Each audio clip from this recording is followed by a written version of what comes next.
Իրան-Իսրայել, աշխարհիկ պատերազմ, հոգևոր ճշմարտություն։ Մերձավոր Արևելքը կրկին հայտնվել է աշխարհաքաղաքական սրվածության կիզակետում։ Իրանի և Իսրայելի միջև լարվածությունը խորանում է, զուգորդվելով ռազմական սպառնալիքներով, տեխնոլոգիական հակագրոհներով և գաղափարական հակադրությամբ։ Սակայն այս ամենը, որքան էլ աշխարհիկ երևույթ թվա, չի կարող դիտվել ամբողջությամբ առանց հոգևոր տեսանկյունի։ Ինչու է այս հակամարտությունը առանձնահատուկ։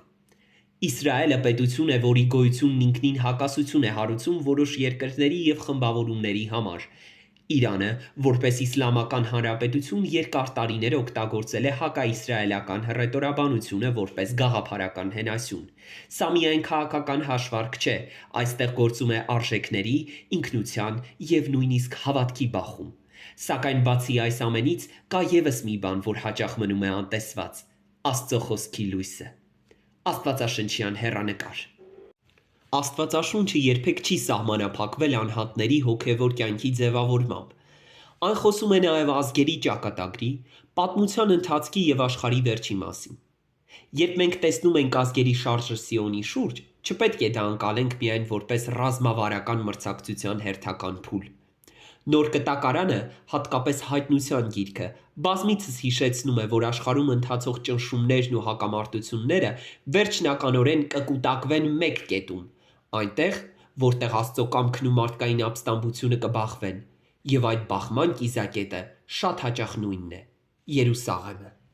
Աստվածաշունչը ցույց է տալիս, որ պատմությունը ուղղություն ունի, ու թեև խաղաղությունը ցանկալի է բոլորի համար, իրական խաղաղությունը գալիս է միայն Քրիստոսի՝ խաղաղության իշխանի միջոցով։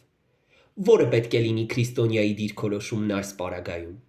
Այս ամենի մեջ հավատացյալը պետք է չտրվի ոչ վախին, ոչ էլ անտարբերությանը։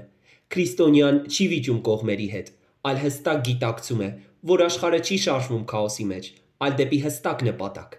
Պատմության ղեկը Աստծո ձեռքում է, իսկ մարդը կոչված է ապրելու պատասխանատու կերպով։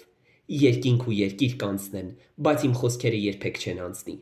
Մատթեոս ավետարան 24:35 խոսք։ Եզրակացություն։